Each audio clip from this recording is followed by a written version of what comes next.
أعوذ بالله من الشيطان الرجيم. بسم الله الرحمن الرحيم. الحمد لله رب العالمين والصلاة والسلام على أشرف الأنبياء والمرسلين وعلى آله وصحبه أجمعين. اللهم افتح علينا حكمتك وانشر علينا من خزائن رحمتك يا أرحم الراحمين. اللهم نوّر بكتابك أبصارنا واشرح به صدورنا واستعمل به أبداننا واطلق به ألسنتنا وقوي به أجناننا واسرع به أفهامنا وقوي به عزامنا بحولك وقوتك فإنه لا حول ولا قوة إلا بك يا أرحم الراحمين. الفاتحة. أعوذ بالله من الشيطان الرجيم. بسم الله الرحمن الرحيم. الحمد لله رب العالمين الرحمن الرحيم مالك يوم الدين إياك نعبد وإياك نستعين اهدنا الصراط المستقيم صراط الذين أنعمت عليهم غير المغضوب عليهم ولا الضالين.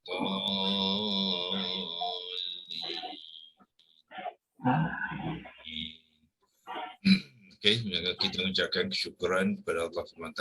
Semoga dengan ucapan kesyukuran kita, Allah akan memperkuatkan lagi keimanan kita, kesabaran kita, dan semoga kita terus beristiqamah dalam mengejar ilmu kalam Allah ni, iaitu ilmu Al-Quran, dengan tujuan kita ingin mendampingi akhwan supaya kita lebih rapat dengan Allah, ya, dan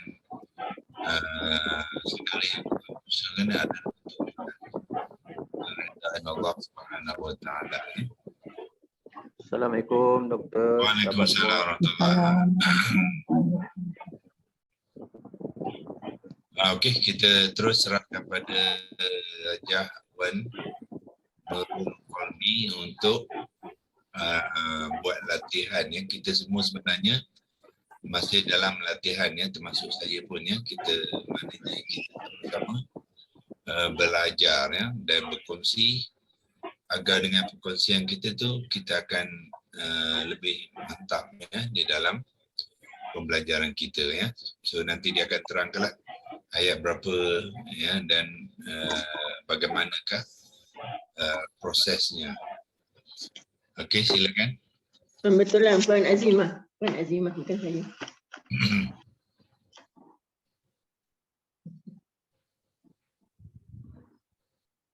Siapa dia? Puan Azimah. Oh, Puan Azimah mute. Bukan Nafabi, ya? Bukan. Saya Mute, tak dengar. Okey. Saya masalah sikit sebenarnya, phone saya ni ringing pun tak dengar. Okey, tak apa, insyaAllah. Right, okey, tak apa. A'udzubillahi minasyaitonirrajim. Bismillahirrahmanirrahim. Ayat pertama, Yasin, huruf muqatta'ah. Ya dibaca 2 harakat dan sin dibaca sebanyak 6 harakat kerana ia melibatkan hukum mad lazim harfi mukhaffaf. Ayat yang kedua, wal Qur'an ni adalah gabungan waw al-qasam, alif lam ta'rifah, dan Qur'anun. Ia adalah isim masdar, wazan yang pertama mufrad muzakkar yang majrur, huruf akarnya qaf ra alif. Mubalaghah tak ada sebutnya? Ya. Dia juga mubalaghah. Tinggal mubalaghah. Isim masdar wazan pertama mubalaghah, mufrad muzakkar yang majrur, huruf akarnya ialah qaf ra alif, membentuk kata dasar Qur'an yang bermaksud baca, dimasukkan dalam acuan fu'lanun menjadi Qur'anun, tambah alif lam ta'rifah menjadi al-Qur'anu, tambah waw al-qasam menjadi wal Qur'an. Bermaksud demi Al-Quran. Kalimah yang kedua ialah Al-Hakimi, iaitu gabungan alif lam ta'rifah dan hakimun. Huruf akarnya adalah ia adalah isim, fa'il, sifah, wazan satu, mubalaghah, mufrad, muzakkar yang majrur. Huruf akarnya ialah ha, kaf, min, membentuk kata dasar hakama yang bermaksud memberi hikmah. Dan dimasukkan dalam acuan fa'ilun menjadi hakimun,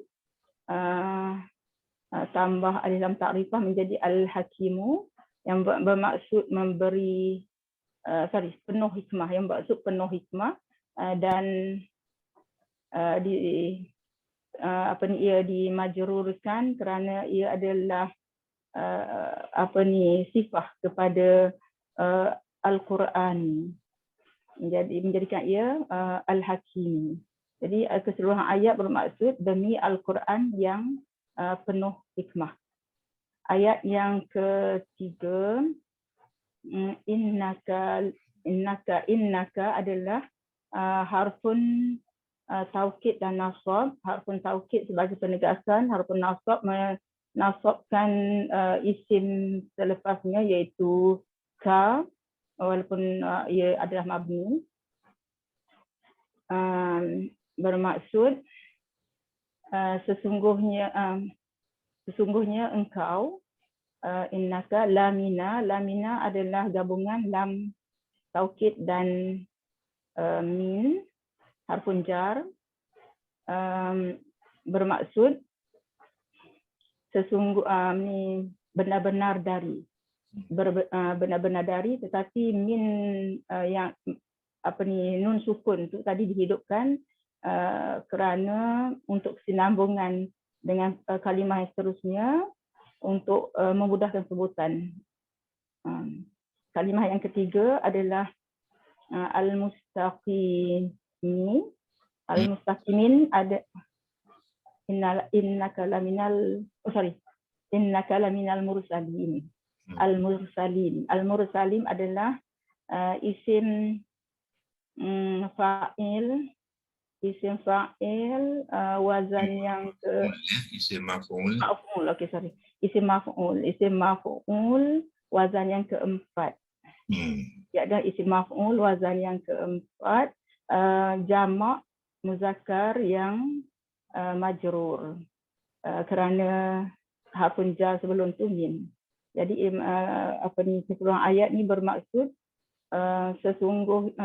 sesungguhnya engkau benar-benar dari pembentukan tak buat tadi, mursalin. Mursalin ni huruf akarnya adalah ra sin lam, yang atau membentuk kata dasar rosalam. Rosalah bermaksud utus, masuk dalam acuan muf'alun menjadi mursalun, tambah alif lam menjadi mursalu, tambah waw nun mursaluna. Oleh kerana ia di depannya ada harfun jar, maka menjadi al-mursalina. Bermaksud sesungguhnya engkau benar-benar dari orang-orang yang diutus atau para rasul, merujuk pada Rasulullah.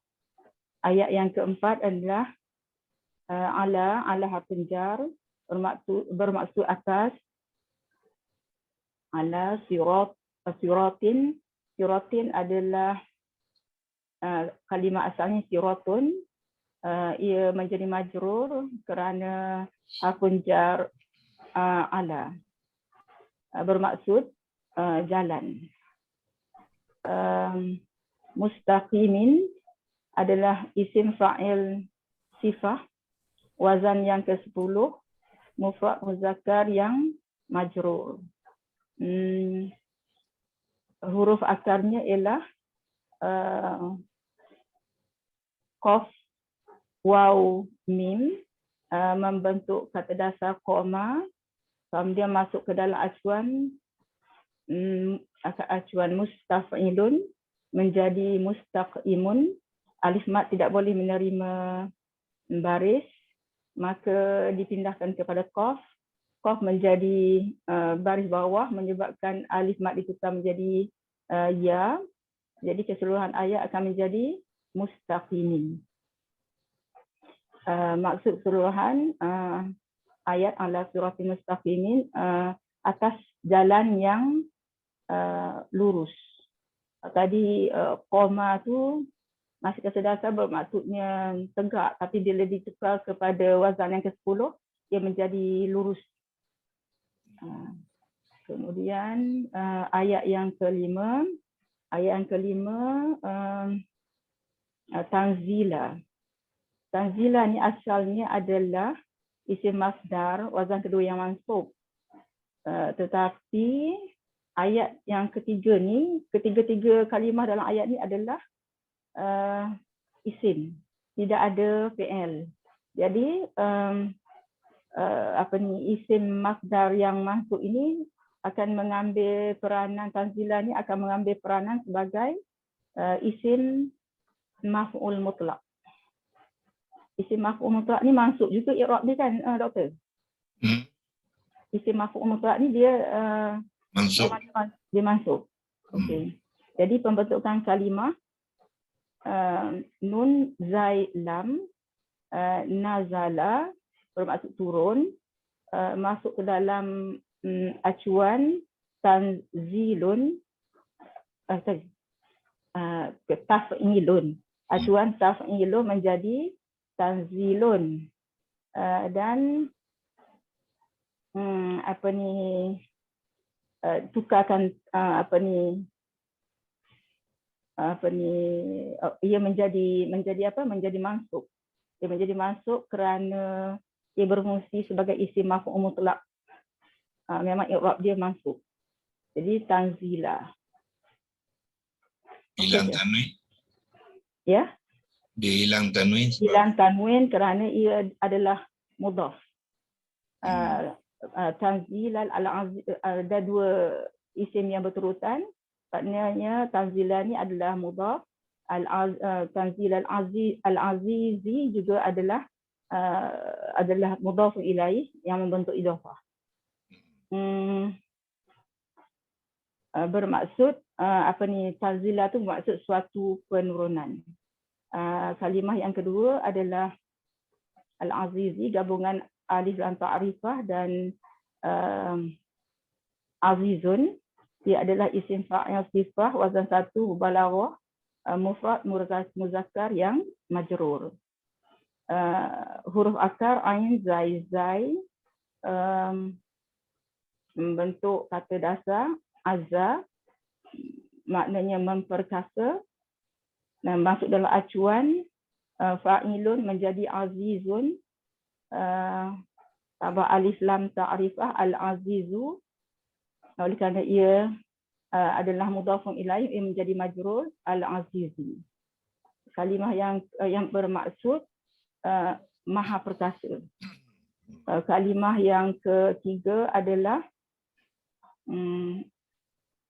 tanzil al-azizu rahim. Ar-rahim ni adalah gabungan alif lam ta'rifah dan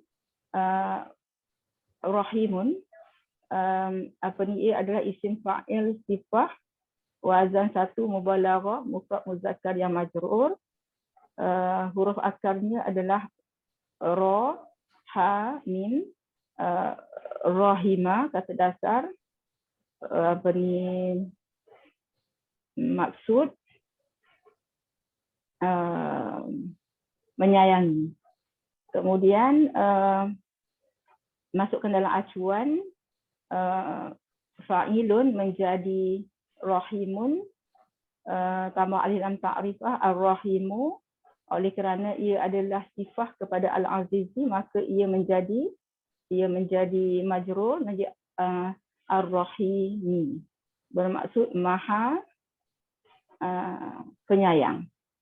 Jadi keseluruhan ayat ialah suatu penurunan oleh yang maha perkasa, maha penyayang.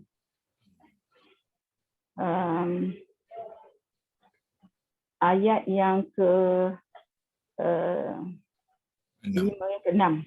Ayat yang ke-6, tanzila. Litunziro adalah gabungan lam ta'lil dan tunziru. Ia adalah fi'il mudhari' maklum wazan keempat, mufrad muzakkar yang mansub. Huruf akadi adalah nun, zal, ro, nazaro, bermaksud memberi peringatan. Memberi peringatan dimasukkan ke dalam acuan yungziru menjadi yuf'ilu, acuan yuf'ilu menjadi yungziru. Kemudian tukarkan domirnya kepada ta menjadi tungziru, tambah dengan lam taukid menjadi litungziru. Lam ta'lil. Menjadi lam ta'lil menjadi litungziru. Litungziru qauman adalah huruf yang asalnya qaumun, kemudian ia adalah isim lazim nakirah mufrad muzakkar yang mansub. Qaf waw mim membentuk kata dasarnya qaumun menjadi qauman kerana ia adalah maf'ulun bih kepada tunzira. Litunzira, kepada litunzira. Kemudian kalimah yang ketiga, ma ialah harfun nafi, bermaksud tidak. Unzira, kalimah yang keempat unzira. Unzira adalah fi'il madhi majhul mufrad muzakkar yang bil fathati.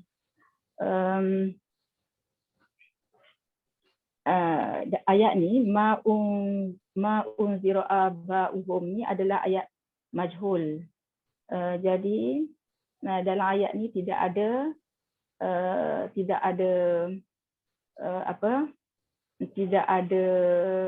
ayat pasif, tidak ada fa'il.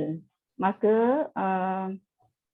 selepasnya aba'uhum, kalimah selepas ini akan yang berfungsi asalnya sebagai maf'ulun bih akan dinaikkan sebagai naib fa'il, menggantikan sebab ia lebih dominan kerana ayat ni pincang tanpa fa'il. Ma'unzira. Kemudian kalimah yang keempat tadi adalah aba'uhum. Aba'uhum adalah isim lazim ma'rifah jamak muzakkar yang marfu'. Di sini ia marfu' tadi kerana peranannya yang bukannya lagi sebagai maf'ulun bih tapi sudah dinaikkan menjadi naib fa'il. Okey, semula ya. Dia masih lagi maf'ulun bih ya. Tetapi dia memain dua peranan. Dua peranan. Dia maf'ulun bih, pada masa sama dia naib fa'il. So apabila dia berperanan dua macam tu, dalam Al-Quran dia ditandakan dengan naib fa'il, sebab naib fa'il adalah peranan yang lebih dominan. Sebab tu dia tidak ditandakan baris atas, tapi dia juga maf'ulun bih di situ ya. Dia bermakna dia ada dua peranan situ. Okey. So, kalau nak kata dia ni maf'ulun bih kepada pada unzira. Kepada unzira. So maknanya mana maf'ulun bih di situ dia juga. Mana naib fa'il dia juga. Dia ada dua peranan. Macam tadilah tanzila tadi. Tanzila dia isim masdar, dia maf'ul mutlak juga. Ke macam mana? Dia, maknanya jenis dia masdar. Aha. Dah, tapi dia berperanan sebagai Peranan. Okey, peranan. Okey, jadi aba'uhum tadi. Aba'uhum adalah huruf akarnya alif, ba, waw menjadi kata dasar abun bermaksud bapa. Kemudian dijamak taksirkan dengan menambahkan hamzah qata' di awalan dan alif mat selepas huruf yang kedua, huruf akar yang kedua, menjadikan ia abaun. Tambah hum jadi aba'uhum. Nah, ia ada juga adalah idhafah, menjadikan hum tu mudhafun ilaih yang majrur. Aba'uhum.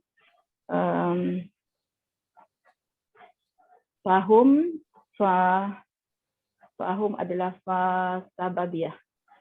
Hum adalah domir yang domir muttasil yang ghaibun. Fahum ghafilun.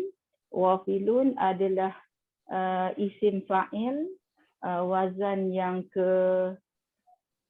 keempat nakirah, jamak muzakkar yang marfu'. Ghafilun. Maksudnya huruf akar dia adalah ghain, falam, ghain, falam, wa fala bermaksud lalai. Apabila dimaksudkan dalam acuan ghafilun. Muf'alun menjadi fa'ilun. Wazan satu Kak. Oh, sorry, sebab saya silap. Fa'ilun. Fa'ilun. Jadi masuk dalam acuan fa'ilun menjadi ghafilun, tambah waw nun menjadi ghafiluna. Bermaksud orang-orang yang lalai, tapi dalam ini dia menjadi sifat kepada hum, maka dia menjadi orang-orang yang dalam keadaan lalai. Jadi maksud keseluruhan ayat ialah supaya kamu memberi peringatan kepada kaum yang bapa-bapa atau nenek moyang mereka tidak diberi peringatan, maka mereka pun lalai. Ayat yang ke-7, laqad lam taukid, qad harfun tahqiqun yang membenarkan peristiwa yang berlaku. Masa nyebut laqad, dah tu kena qafalah ya. Tak ada qafalah ni. Laqad harfun lam taukid dan qad harfun tahqiqun. Haqqa adalah kalimah asalnya haqqa lah. Dia adalah fi'il madhi, wazan satu, mufrad muzakkar bil fathati. Huruf akar dia adalah ha, qaf, qaf, jadi haqqa, yang bermaksud telah berlaku. Al-qawlu. Al-qawlu adalah gabungan alif lam ta'rifah dan qawlun. Ia adalah isim masdar wazan satu, mufrad muzakkar yang marfu'. Huruf asal dia qaf waw lam. Kata dasar qala, maksud berkata, menjadi masdar qaulun, tambah alif lam ta'rifah menjadi al-qawlu, yang bermaksud suatu hukuman atau perkataan atau suatu hukuman. Ala harfun ja atas, aksarihim ada isim takdil, isim tafdil yang untuk yang menunjukkan perbandingan, superlatif.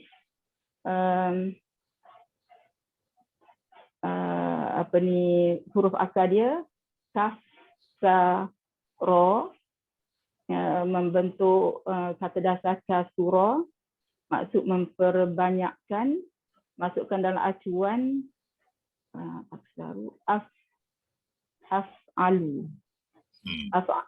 Af'alu menjadi aksaru, aksaru, kemudian tambah hum, aksaruhum, tambah ada ala aksari him.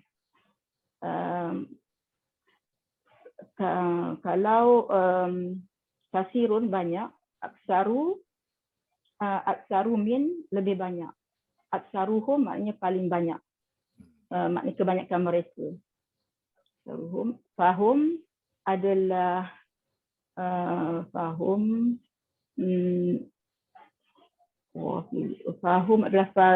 sababiyah. Hum adalah dhamir muttasil, waibun, wafilun adalah isim fa'il, wazan 1, fa'ilun. Yang ni ghafilun ayat tadi kan, yang ni apa dia? Fahum la yu'minun. Fahum la yu'minun. Fahum la yu'minun. Jadi fa tu adalah fa istinafiyah. Fa tu adalah fa istinafiyah. Hum ada dhamir jamak. Fahum la yu'minun. Yu'minun adalah fi'il mudhari'. Fi'il mudhari' maklum wazan yang keempat. Kata huruf akarnya alif, mim, nun, membentuk kata huruf akarnya mana, maksud beriman, masuk dalam acuan yuf'ilu menjadi yuf'ilu, menjadi yu'minu, tambah waw nun menjadi yu'minuna. Betul tak, doktor? Saya kalau banyak saya mula. Yu'minuna. Di sini hamzah yang berkaki, hamzah di sini berkaki waw kerana huruf sebelumnya ia adalah yang berbaris dhammah. Jadi baris dhammah tu lebih dahulu, maka hamzah yang sakinah tadi mengambil kaki waw. Yu'minuna. Jadi maksud surah ayat, sesungguhnya benar-benar telah berlaku hukuman atas kebanyakan mereka, maka mereka tidak beriman. Ya, okey. Okey, fa sini tadi bukan fa sababiyah ya. Fa istinafiyah. Istinafiyah.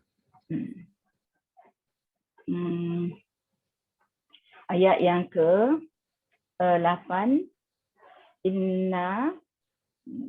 inna adalah harfun taukid dan nasab tambah dengan dhamirna, bermaksud sesungguhnya kami.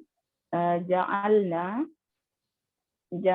adalah fi'il madhi majhul wazan 1, mufrad muzakkar bil fathati, jin ain lam, ja'ala digabungkan dengan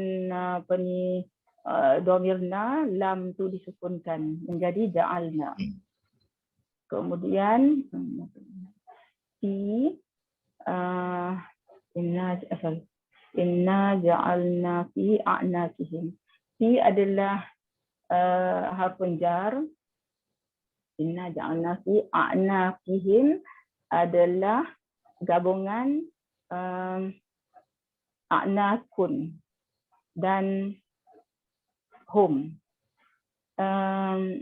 Huruf akarnya ain nun qaf, membentuk kata dasar unukun bermaksud leher, dijamak taksirkan menjadi a'nakun, tambah hum, a'nakuhum, fi tambah fi a'nakihim, kerana fi tadi memajrurkan a'nakun menjadi a'nakin.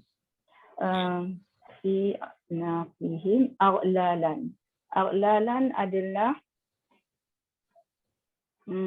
isim lazim nakirah, jamak muannas yang mansub. Huruf akarnya adalah ghain, lam, menjadi ghillun, dijamak taksirkan menjadi aglalun. Kemudian oleh kerana ia berfungsi sebagai maf'ulun bih kepada ja'alna, maka ia menjadi aglalan. Mana dia mengambil i'rab yang mansub. Ia mengambil i'rab yang mansub. Fahia, fa adalah fa istinafiyah, hiya adalah dhamir muttasil, bermaksud ia, she. Fahia ila harfun jar, maksud ke atau sampai ke. Azqanun, azqani adalah isim lazim ma'rifah, jamak muzakkar yang majrur. Ia adalah gabungan alif an ta'rifah dan zaknun. Huruf akarnya za, qaf, nun. Zaknun bermaksud dagu, jamak taksirkan menjadi apa yang taksir? Azqanun. Daripada zaknun jadi jamakkan azqanun lah. Azqanun tambah alif ta'rifah menjadi azqanu. Ila azqani. Fahum mukmahun fa sababiyah, hum dhamir mutasil, ghaibun jamak, fahiyya mukmahun adalah isim maf'ul, wazan yang keempat, mufrad, jamak muzakkar yang marfu. Mukmahun, huruf akarnya qaf, mim, ha, qomaha maksudnya dongak, masuk dalam acuan muf'alun menjadi mukmahun, tambah waw nun menjadi mukmahuna, bermaksud orang-orang yang terdongak ataupun dalam keadaan terdongak. Maksud seluruh ayat, sesungguhnya telah kami jadikan pada leher mereka belenggu, pada leher mereka belenggu hingga sampai ke dagu, maka mereka pun terdongak. So yang ni apa sababiah Sababiah. Atau sababiah disebabkan belenggu tu sampai ke leher, jadi menyebabkan dia dalam keadaan terdongak.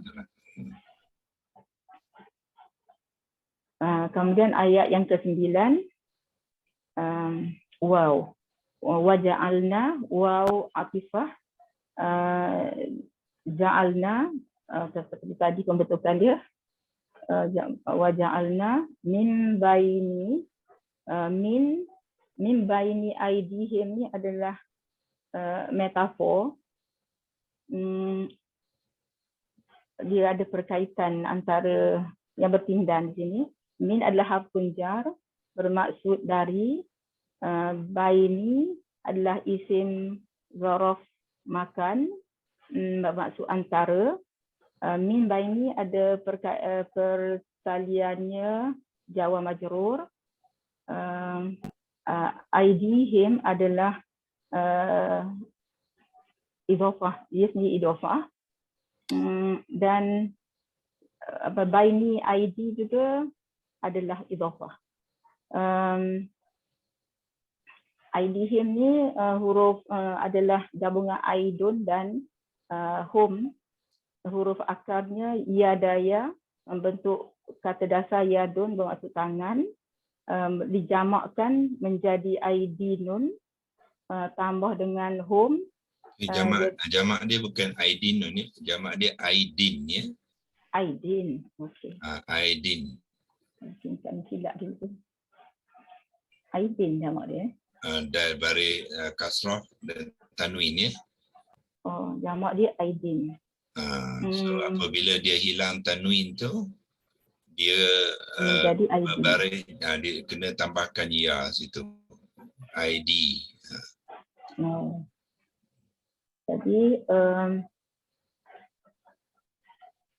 min baini ID tadi dijamakkan apa maknanya daripada yadun menjadi aidin. Bila tambah hum maka dia menjadi aidihim. Yang bermaksud di antara tangan mereka, tapi maksud sebenarnya adalah di hadapan mereka. Ini aidihim. Saddan. Saddan adalah isim lazim senakirah mufrad muzakkar yang mansub. Huruf akarnya sin dada menjadi saddun. Nah, kemudian ia adalah maf'ulun bih kepada ja'alna, maka ia menjadi sadda yang mansub dan dengan ditambah alif di belakang dia. Bermaksud tembok, kehalangan. Wamin. Wamin adalah waw atifah. Min harfun jar, maknanya dari. Khalfihim adalah idhofah, iaitu gabungan khalfun dan hum. Kerana sebelumnya ada harfun jar, maka dia menjadi khalfihim. Kha lam fa tambah dengan hum menjadi khalfuhum dulu ke? Lepas tu tambah dengan sebelum tu min wa min khalfihim. Min khalfihim iaitu di belakang mereka. Kalau khalfu dia khalfuhum, tetapi kalau khalfi dia mengambil khalfihim. Khalfihim. Saddan sama juga seperti tadi. Saddan. Fa'aghshaynahum adalah gabungan fa istinafiyah,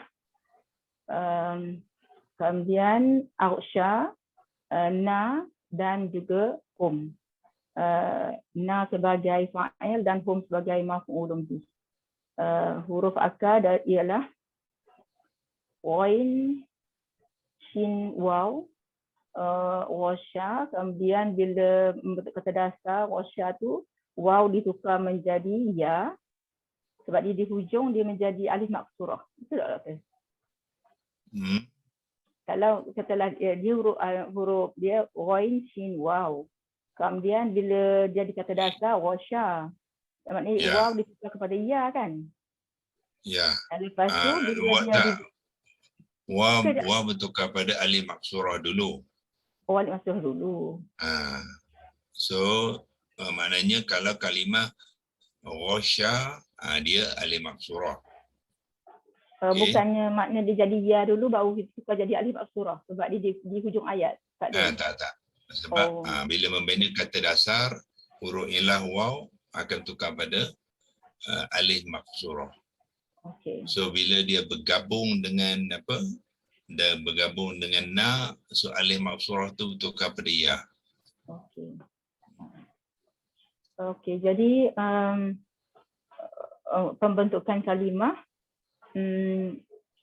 ghasya tadi apa akan dia adalah fi'il madhi wazan yang keempat.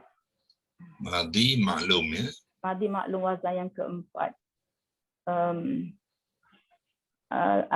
Af'ala menjadi a'sya. Jadi tambah dengan fa'a'sya, tambah dengan na, ya di alif maksurah dijadikan huruf ya, disukunkan. Fa'a'syaina tambah dengan hum, fa'a'syainahum.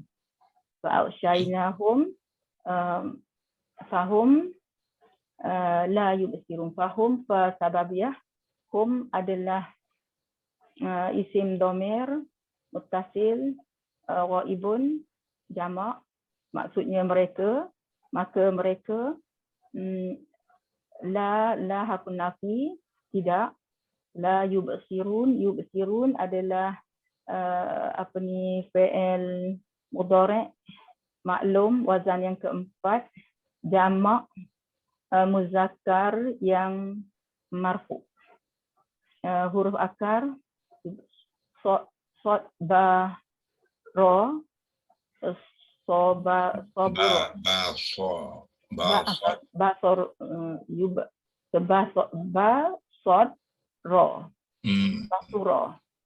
basuro bermaksud lihat. Masuk dalam acuan yuf'ilu menjadi yubsiru, tambah waw nun yubsiruna. Bermaksud fahum la yubsirun, mereka tidak maka mereka tidak boleh melihat. Fahum la yubsirun. Keseluruhan ayat bermaksud surah ayat dan kami jadikan di hadapan mereka halangan, di belakang mereka halangan, dan kami tutup mereka, maka mereka tidak dapat melihat.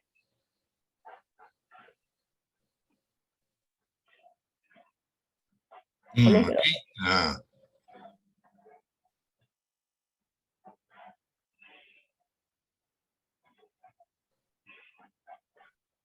Okey, alhamdulillah.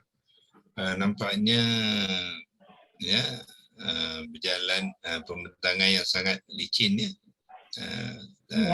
Saya lupa ayat. Dan kemas ya.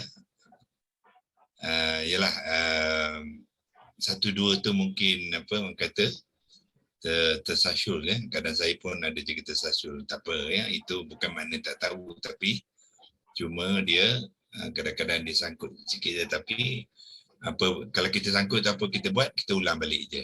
Ya, ulang dan betulkan saja tu ya. Sebab kita manusia ni memang tak perfect ya. So, tapi dalam latihan memang berlaku macam tu, cuma kita kalau kita rasa macam tak sure je apa kita buat, kita ulang balik. Bila kita ulang balik tu dia akan lebih licin lah ya. Saya rasa tak ada banyak nak ditanyakan sebab dia hampir dia cover semua ya. Cuma dalam aba'uhum macam mana hamzah qatak tu boleh mengambil kaki waw agaknya. Ba baris atas Hamzah sendiri Abdullah aba'u baris depan. Jadi maka ia akan mengambil kaki waw sebab dominannya adalah dhammah berbanding dengan huruf sebelum yang berbaris fathah. Dia punya ranking dominan tu kasrah, dhammah, KKD, SS, fathah dan sakinah. Okey, cuba bandingkan dengan yu'minuna. Ada perbezaan tak di situ? Ada sebab yang sebelum tu, huruf sebelum tu baris depan. Jadi dia ikut yang ya berbaris depan tu. Jadi yang baris depan tu lebih dominan, dhammah di awal.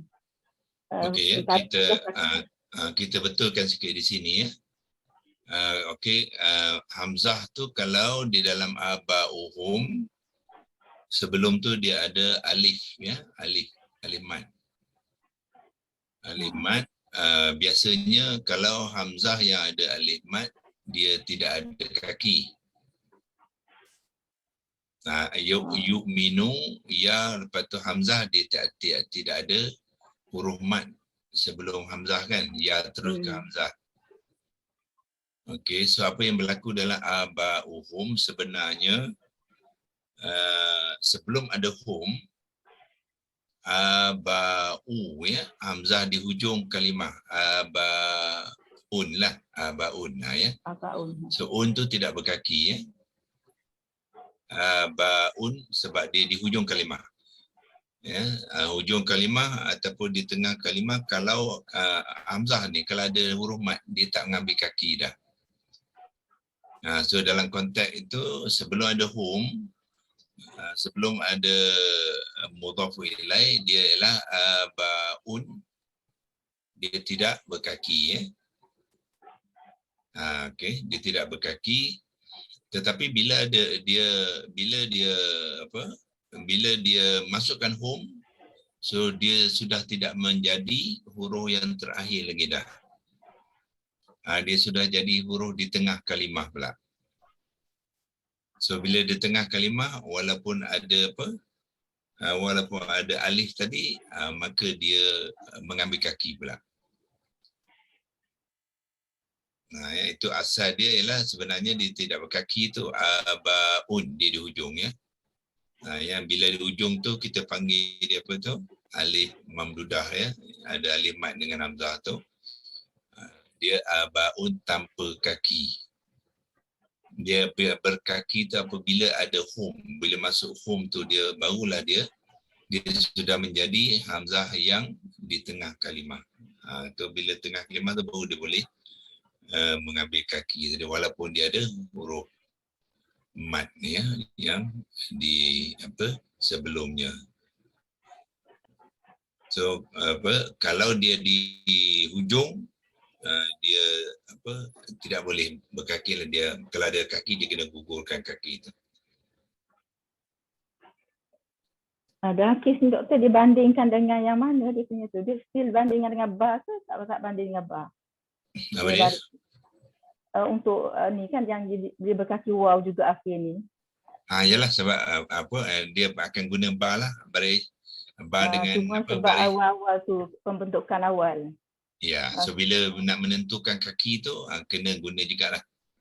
Okey. Dhammah dengan fathah, jadi dhammah lebih dominan lah ya, sebab tu dia mengambil kaki waw tu. Kalau katakanlah kasrah kan, dia akan mengambil kaki ya. So dalam konteks ni sebab dia baris depan, huruf sebelumnya baris atas, so dia ambil kaki waw lah. Okey ya, kita cuba nak untuk mengemaskan salah satu pada aspek untuk kita mengemaskan kalimah tu, mana kita membaca dengan mengenalnya ialah dengan kita boleh mengeja dengan menulis lah ya. Selalunya mengeja ni kita buat dengan menulis serentak lah ya. Tapi malam ni kalau nak tunjuk apa tulisan, kalau tulis kat kertas tunjuk boleh juga ya. Tapi sekurang-kurangnya mengeja dia lah. Okey, cuba ija kalimah tadi fa'au syainahum. Ijaan saja. Baris atas. Okey. Hamzah qata. Baris atas. Alright. Ghain sukun. Okey. Shin baris atas. Ya sukun. Nun baris atas. Na alif alif kecil. Syaina hum. Ha dhammah mim sukun. Min sukun ya. Fa'au syainahum fahum la yusirun ya. Okey. So itu maknanya masa kita tak menengok ayat tu, tak menengok Quran, tapi bila kita membaca, kalau kita boleh mengeja tu bermakna dalam minda kita sebenarnya dah nampak ya kalimah tu berserta dengan ejaan dia, baris dia, huruf-huruf dia. Okey. Itu menunjukkan yang kita betul-betul kenal lah ya. Sebab kadang-kadang kalau tidak, kadang kita hafal bunyi dia ya, tapi kita tak mengenal mana suruh mengeja, kita tak boleh mengeja, mana dia belum lagi mengenal ya. Okey, kita cuba satu lagi mustaqimin. Dalam konteks ayat ni mustaqimin tu ejaan dia min baris depan, sin sukun, ta baris atas, qaf baris bawah, ya yamat, mim tanwin. Tanwin Kasrah. Tanwin kasrah. Mustaqim. Okey, ada satu saja tanda tertinggal. Apa agaknya? Mustaqimin. Apa yang tertinggal? Tu. Tanda tasdid dekat min awal. Betul. Tanda tasdid yang mana? Mim tasdid dhammah. Okey, ya, okey. Dhammah dengan tasdidnya. Okey, kenapa dia bertasdid di situ? Kerana siratin di sini idgham syafawi, iaitu masukkan makhraj semula idgham apa? Idgham syafawi. Idgham syafawi hanya membabitkan mim mati ya. Ini bukan mim mati tu. Tanwin ialah tanwin nun sukun masuk ke dalam mim. Jadi idgham betul dah kan? idgham betul. Idgham apa? Nun mati bertemu dengan mim. Idgham apa? Idgham mutamatsilain. Ma'al ghunnah. Kan nun mati bertemu dengan huruf yang 4 kan ya.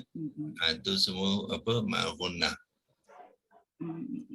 So disebabkan nun mati itu bertemu dengan mim tu, maka dia ditasydidkan. Ya. Kenapa dalam konteks ni dia ditasydidkan? Kalau nun mati bertemu waw tidak ditasydidkan? Kerana kedua-duanya adalah huruf qaisum. Nun dan mim tu. So menyebabkan dia menjadi idgham yang kamil lah ya. Sebab dua huruf qaisum tu dia jadi kamil. Kalau nun dengan waw hanya yang satu je qaisum, waw tu huruf syafatan ya. So dia tak dapat dikamilkan lah. Sebab tu dia tidak ditasydidkan. Okey. Okey, yang lain saya ingat kalimah-kalimah lain lebih lebih senang ya, yang lain ya, tak ada masalah. Okey, cuba fi a'naqihim sekali. Dua kalimah sekali. Fi a'naqihim. Fi, fa, kemudian ya, iaitu alif maksurah. Fi, ada pada mat yang panjang.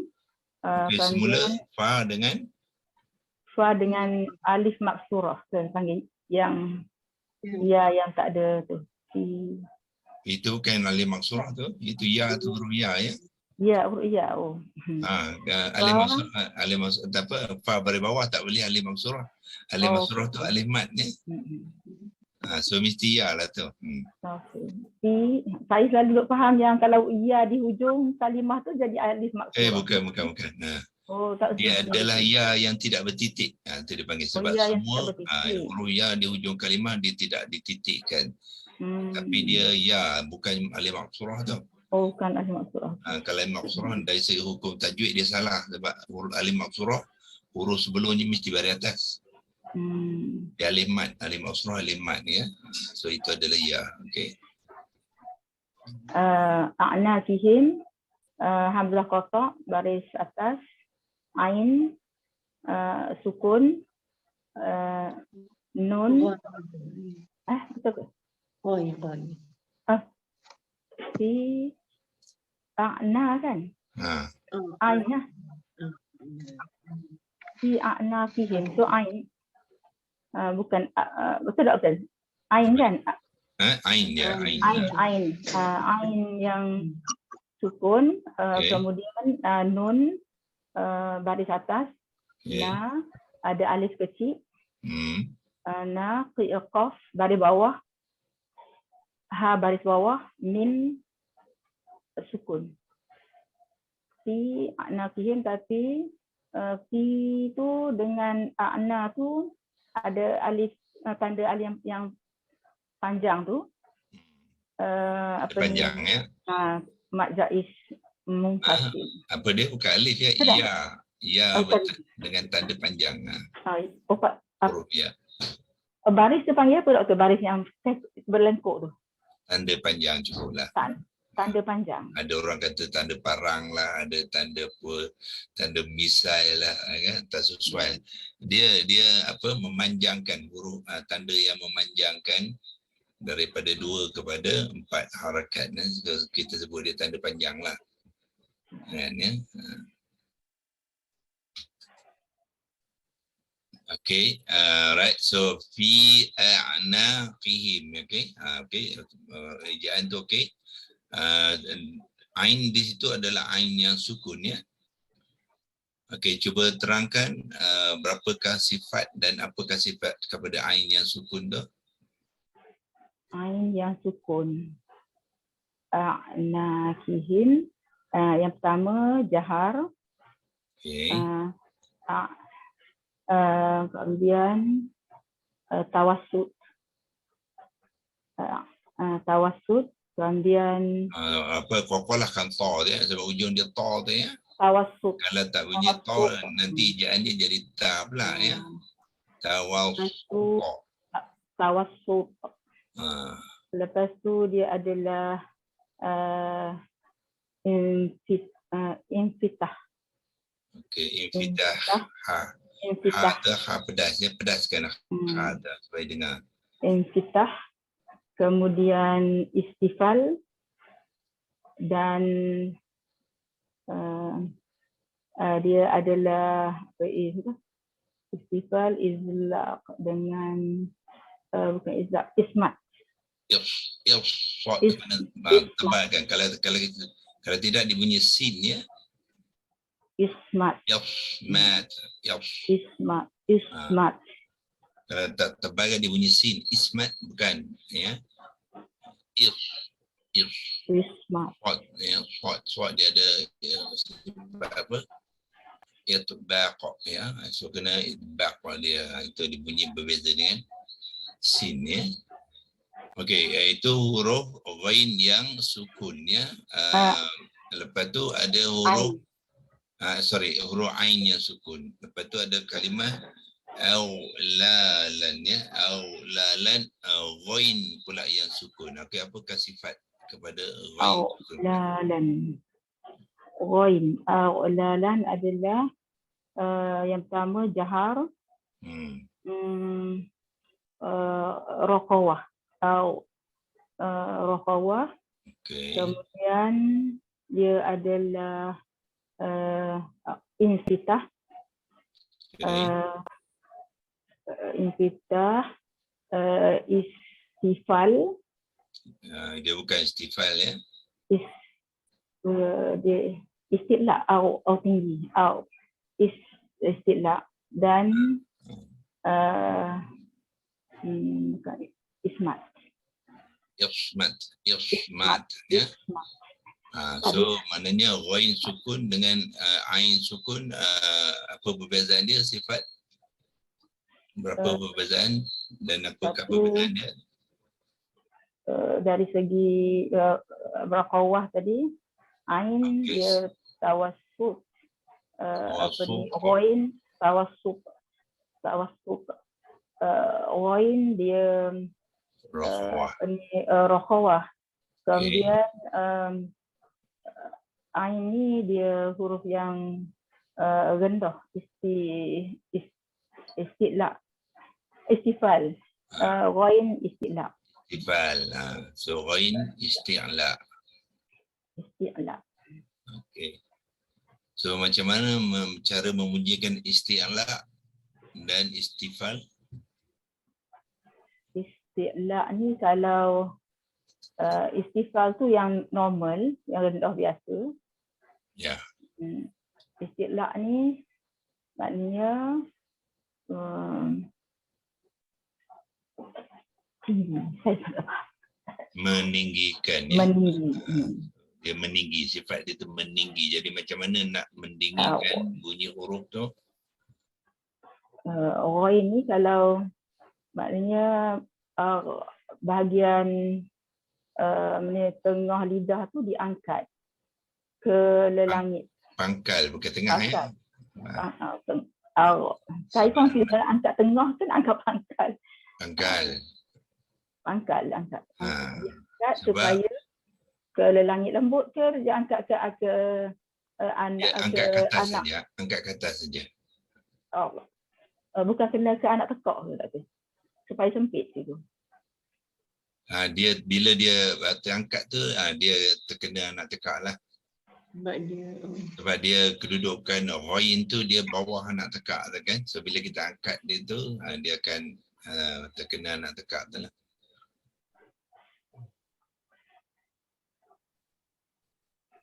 Okey. So maknanya dari segi tajwid pun nampak kemas ya. Boleh bezakan satu-satu huruf tu itu cara lah ya. Sifat-sifat hijaiyah ya. So kat situ kita dapati daripada awal ada beberapa huruf yang sukun tu. Pertama sekali lam lah.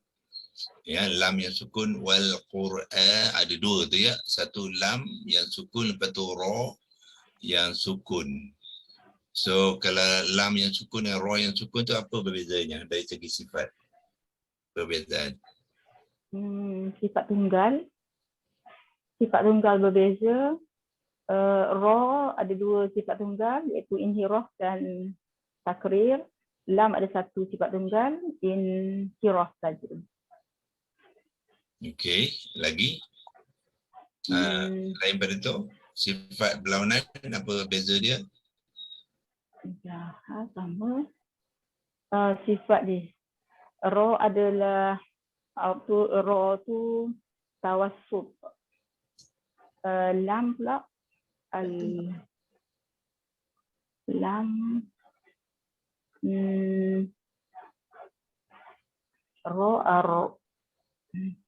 lam tawassut juga. Sama juga situ kan? Lam tawassut juga. Okey. Kemudian apa yang beza tu? Rasa macam sama aja sifat tu. So sifat berlawanan dia sama. Al-lisan. Ya. So sifat perlawanan dia, 5 sifat perlawanan tu sama. Cuma dia beza sifat tunggal. Dan apa beza dia sifat tunggal?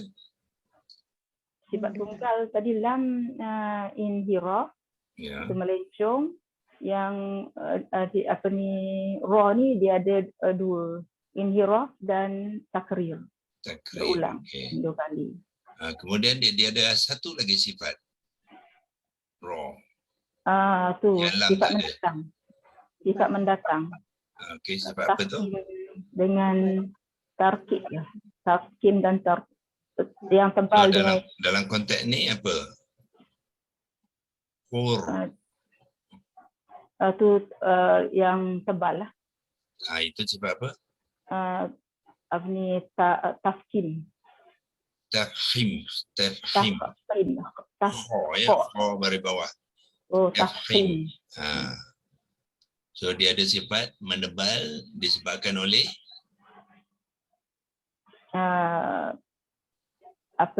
sebelum tu baris depan ke apa? Baris depan, dhammah. Ya. Qaf tu baris dhammah, jadi ra yang sukun akan mengambil sifat mendatang yang dipanggilkan tafhim lah. So maknanya dia ada berapa sifat itu ra di situ? 8. Ada 8 ya. 5 6 7 8 9 ke 2 satu roh kita 8 je. 5 berlawanan, 2 tunggal, 1 mendatang. Doktor ingat semua saya. Ya. 5 mendatang, 5 berlawanan, 2 tunggal, 1 mendatang, 8 saja. Ya. Dan roh yang matilah yang paling banyak sifat, 8 paling ramai, atas 9 tak ada ya. So sedangkan lam tadi jumlah sifat dia berapa? Jumlah sifat lam 5 sampai 1 6 je lah. 6 saja. So ada 2 sifat yang berbeza di situlah. Okey, alhamdulillah ya, nampaknya kemas ya. Itu yang kita nak ya, sahabat-sahabat QHS kita nak sampai ke tahap itu ya. Maknanya kalau termasuk dalam bahagian soal jawab ya, bila selepas kita menerang tu kalau ditanyakan dia akan itu menunjukkan dia faham ya. Kalau ada juga orang dia hafal ada ya. Tapi bila ditanya dia tak dapat jawab. Itu mana saya pun jenis hafal tu. Saya pun jenis hafal ni. Ya, hafal ya. Tapi hafal faham tak apa. Jangan hafal tak faham ya. Tapi biasanya kalau kita faham ya, sebenarnya tak payah hafal. Itu. Cuba kita buat kaedah, kita faham, tak payah hafal dah. Jadi ya, dia automatically ya, dia secara natural je kita akan boleh menerangkannya. Kalau kita tak faham, kita hafal ni, kita orang kata tu, kita ngikut saja ya, apa yang kita dengar kita akan hafal. Kita akan sebut benda yang sama, cara yang sama. Dia tidak semesti ya. Maknanya menerangkan sesuatu tu bila kita faham kan, kita boleh olahkan dengan perkataan kita sendiri. Tapi dia memberi makna yang sepengertian yang sama. Itu maknanya dia faham. Okey. Isim sifat dengan mausuf dia ada pertalian yang dipanggil mengikutlah ya, ikutan, kita panggil ikutan tu. Okey. Diikut dari segi jenis, jantina, bilangan dan i'rab. Okey, dalam bahasa Arabnya ikutan tu apakah terminologi dia? Sifat wa mausuf. Sifat wa mausuf. Itu pertalian. Ikutan tu. Ikutan bahasa Arab dia panggil apa? Tawabi. Kaedah tu. Tawabi. Tawabi. Apa dia? Tawabi. Tawabi. Ittiba'. Tawabi' tu Tawabbi' apa dia ya? Tawabbi' tu dah bentuk fi'il amar dah tu. Tak, dia follow ni tawabi' dipanggil tawabi' juga kan? Mengikut i'rab yang sama. Itu dalam bentuk kata kerja ya, tawabbi' ni. Tawabi'. Tawabbi'u bermakna dia dalam bentuk itu kata kerja. Kalau kata mengikut, dia jadi tawabbi'. Kalau ikutan, dia ittiba'. Ittiba' tu dia isi masdar ya. Ikut jadi ikutan. Itu masdar.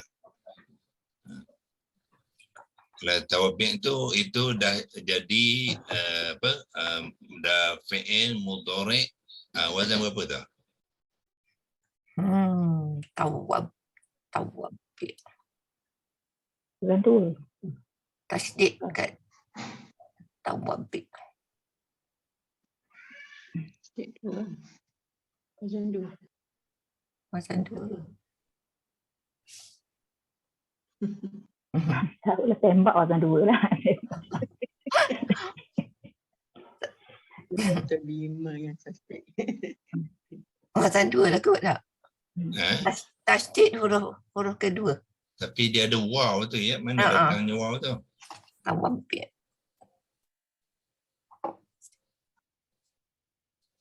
Root word dia apa? Wow. Taba'ain. Mengikut taba'ah kan? So yang ni ada waw. Mana datangnya waw tu? Taba'ain. Tawabbi'. Okey, tak apa, nanti kita check balik ya. Mana ya? Pelik lah tak ada waw situ ya.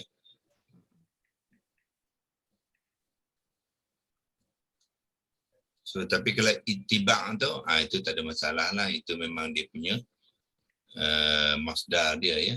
Ittiba'.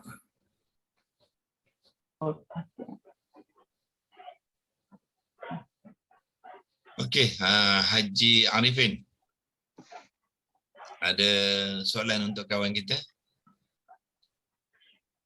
Saya rasa tak ada, doktor, semua dah okey lah tu. Dia bagi dia okey lah semua. Hampir penuh ya. Dia cover hampir kan? penuh. Bagus ya.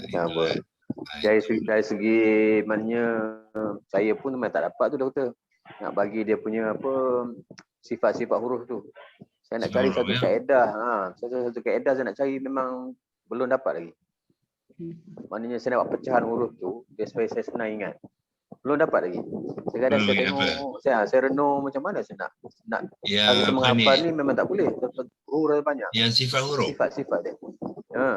Kaedah dia? Kaedah kita nak mengingatkan. Sebab kalau kita menghafal ni, dia terlampau banyak sang huruf ni. Jadi susah. Jangan hafal ya. Hafal banyak tak boleh. Tapi kalau makhraj ni senang saja kita ingat, sebab kita boleh kita sukunkan huruf tu, jadi kita dapat dari makhraj huruf. Tapi sifat ni susah sikit. Siapa boleh kongsi kat sini dengan Haji Arifin, macam mana cara kita nak memahami sifat-sifat huruf yang ada 28 ni? Sama dia jahar ke, hamas ke, lepas tu dia syidah ke, tawassul ke, ataupun dia rohawah ke, macam mana cara dia? Kena memorize juga. Kena memorize juga dia punya tu. Dia ada syair yang I buat macam tu lah. Memorize yang syair Arab tu. Itulah yang susah dapat tu. Tapi saya kurang sikit memorize, tapi saya membandingkan. Kalau satu kita banding dengan hamas kan. Jadi kita tengoklah bunyi dia tu. Kalau al, takkan nak bunyi al tu ada bunyi desir. Tak ada. Terbanding. Bukan desir, desir lain ya. Desir sifat. Hamsun. Apa hamas apa dia? Maknanya hembus nafas. Nafas keluar. Nafas terlepas. Nafas lepas. Bukan hembus ya. Dia terlepas. Terlepas. Dia makhraj kita tahan, tapi nafas terlepas. Itu dia. Terlepas. Ya, so macam mana nak mengenalnya? Apa? Daripada huruf hijaiyah tu kita sebutkanlah. Ambil hamzah qata', kemudian sukunkan huruf tu yang mana yang terlepas nafas. Maknanya yang terlepas itulah huruf hamas lah. Kan? Tu cara mana kita antara grup dia lah. kita bukan hafal ya, kita kena kenal dia. Ya. So yang terlepas nafas itu hamas lah. So Yang maknanya macam kita nak ambil masa tu lama sikit lah doktor. ya. Kalau kita spontan orang bertanya, kita nak terus nak reply kita punya answer tu very difficult. Okey, senang sajalah kata okey sekarang cuba bunyi huruf dal. Contohnya. Cuba bunyi huruf dal macam mana? Kita nak tahu sama ada jahar ataupun hamas. Cuba sebut huruf dal. Dal mati. Dal. Jangan sebut dal, kita sebut apa? Ada. Itu cara dia. Kan? Ada tak nafas terlepas? Ada. Tak ada. Tak ada. Letak ujung letak tapak tangan dekat mulut depan, cakap ada. Tak ada nafas. Angin tak kena kat sini kan. Makna nafas tu tak lepas lah. Kan? Dia ke dalam lah. Ada. Sebab apa dia masa membunyikan tu dia tekan pada makhraj tu sehingga nak sampai nafas tak terlepas. Itu jahar. Okey, kalau hamas katalah sin. Macam mana nak bunyikan? Tu dia terlepas lah. Angin dia. Macam mana tahu terlepas? Letak tangan dia. Kan terasa angin tu. Memang terasa. Jadi mana nafas tu terlepas lah tu. Itu cara dia. Mungkin saya punya deri rasa dah kurang dah. Boleh rasa angin dia. Kan terasa angin dia tu. Kadang saya tak dapat kata. Saya tak boleh juga yang tu. Tak jadi yang tak apa dapat. Mungkin dari rasa. Kadang yang ada. Okey, kalau tak rasa jari pun tapi kita terlepas nafas tu kan. Terlepas. Itu hamas lah tu. Cuma kita kalau macam tu kita saya ingat dia huruf sofir kan. Itu aja. Sofir lain pula kita cakap hamas ni. Ya, hamas. Hamas maknanya dia nafas tu terlepas. Kalau kita letak tangan ni mesti terasa angin tu. Nafas tu. Macam tak dapat. Bila kita sebut tu kan macam ada nafas juga terkeluar. Saya faham apa yang Cik Arif maksudkan. Tapi mungkin ke dalam kot Pola dia. Dia lain. Mana kalau keluar nafas dal tu bukan keluar nafas sebenarnya, itu memang apabila dia bunyi itu kan ya. Tapi sini kita terasa angin dia tu. Nafas dia tu. Nafas tu dilepas, dia terasa. Itulah betul. Saya cuba dah dari tadi. Macam mana kaedah saya nak dapat ni? Nak dapat sebab saya tak nak hafal. Ni Wan Suraya dia hafal macam mana? Saya memang kalau dulu pun dia cakap macam tu, buat bubuh tangan lah, nak tengok angin dah tak jadi. Hafal kalau hamas hasahu syakhsun sakat. Fahasahu syakhsun sakat. 10 huruf. Dia guna kaedah tu. Ikut kaedah tu. Boleh juga ya. Kalau boleh hafal yang tu lah ya. Ramai orang tak boleh hafal. Saya tak dapat tu doktor. Nak menghafal macam tu tak dapat. Boleh. Betul, saya dapat. Saya dah cuba dah. Saya cuba tak dapat. Saya gitu. Lama-lama saya pun tak. Macam pendek-pendek boleh lah. Baju dah kotor tu boleh. Baju dah kotor. Kokolah. Kalau yang panjang-panjang. Bila kadang-kadang pergi kan sampai ke huruf tu. Basicnya mula sekali kena tahu berapa huruf dulu ya. Berapa huruf. So daripada berapa tu baru senang lah kalau nak hafal ya. So macam jahar dengan hamas ni berapa huruf? Jahar tadi Wan Suraya dah kata hamas 10 jadi jahar berapa? 18 lah ya. Kalau 10 jahar mana 18 lah, okey. Itu kumpulan yang pertama. Kumpulan yang kedua ada 3, syiddah, Tawassuta dengan rakhawah ya. Okey, syiddah berapa? Syiddah, ingat syiddah senang. Lin Ajid Kotin Bakat. Ajid Kotin Bakat. 3 2 3 8 ya. Okey, jumlah dia ialah 8. Okey, kita ingat apa? Kita sekarang ni belajar nombor dulu ya. Lepas tu baru pergi ke huruf apa ya. Okey, syiddah ada 8. Ni tawassut ada Lin Umar ada 5. Okey, so 8 jumpa 5 13. So bermakna rakhawah berapa? 15. 28 tolak 13 berapa? 15 lah ya. 15. Senang je. Jadi 8, 3, 15. Okey, so kumpulan kita infitah dengan itbaq. Okey. Senang, itbaq senang 4 je. Sadaq taza. Yang senang. Ya, ingatkan itbaq dulu ada 4. So bermakna balance dia 14. So infitah kita ada 14. Cik Arifin dah tak concentrate dah tu. Ya. Bukan, saya konsentrate ni. Dia tak concentrate. Saya nak dapat tu. Okey. Boleh. Okey. Senang. Okey, itbaq kenapa 4? Kenapa 4? Apa cara kita nak mengenal, nak mengingat ataupun nak memahami itbaq? Syiddah di melengkung atas. Melengkung. Ya, itu cara membunyi ya. Huruf dia semua yang kepala macam ni ya. Yang kepala macam ni itu ada 4 saja. Apa? Qa, Dha, Sad dengan Dhad. Yang tu, yang kepala macam ni dah. Atau dia sebahagian daripada istiqlaq. Dia sebahagian daripada istiqlaq. Yes. So yang formula dia semua yang 4 tu dia juga istiqlaq. Kan? So automatically yang 4 tadi dia juga 4 daripada 7 dalam istiqlaq. Istiqlaq ada 7. Maknanya 4 campur 3 lah untuk istiqlaq.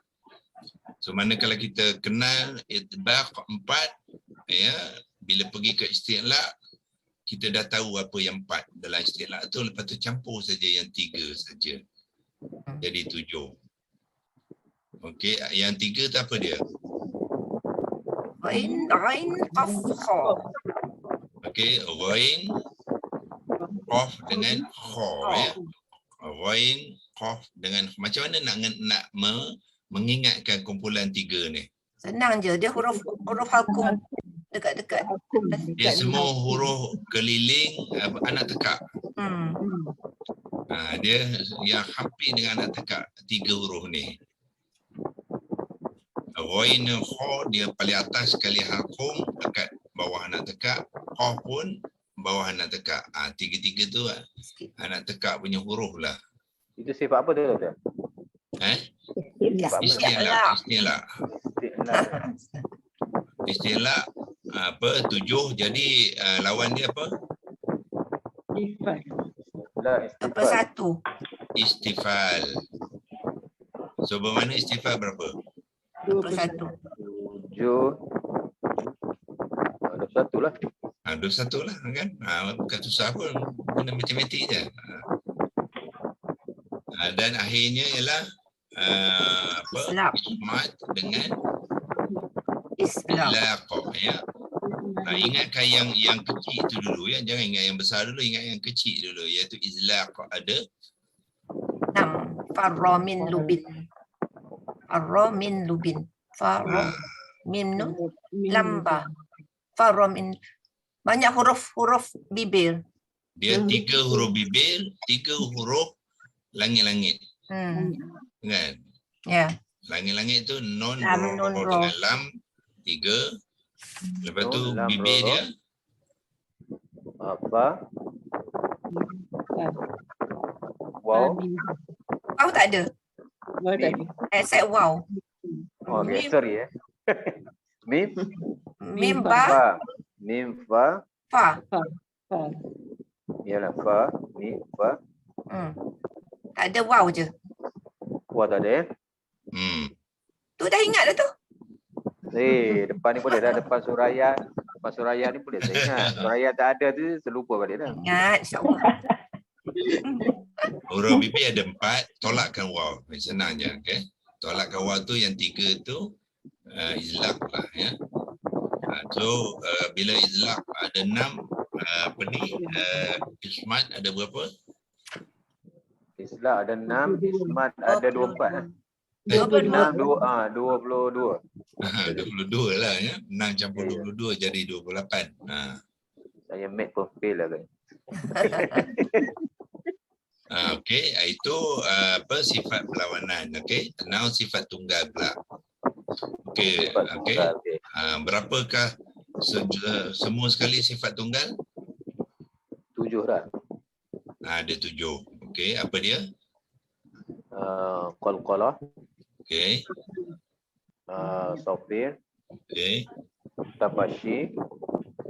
Jangan okey, tafashi tu sebut last sekali. Cara nyusunnya ialah sebut yang paling banyak sekali dulu. Qalqalah dia ada 5 tu, sebut yang tu dulu ya. Jadi Itulah saya punya guru dulu dia ajar macam tu. Jadi saya nak okey ya. Kenapa saya guna cara tu, sebab tu saya akan susun ikut yang paling banyak iaitu 5.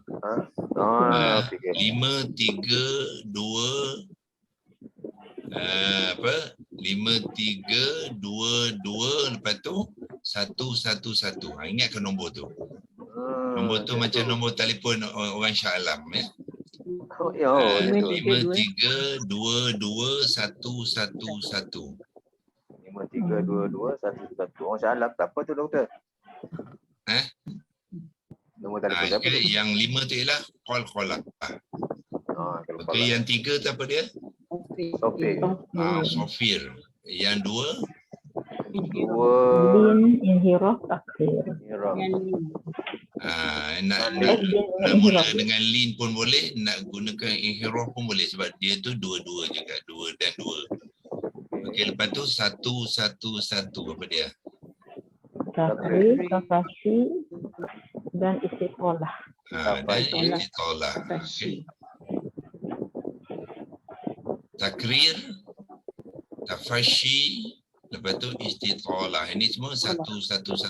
Satu huruf. Istitalah ni satu je. Istitalah ni satu je huruf dia. Memang. Huruf dha' saja.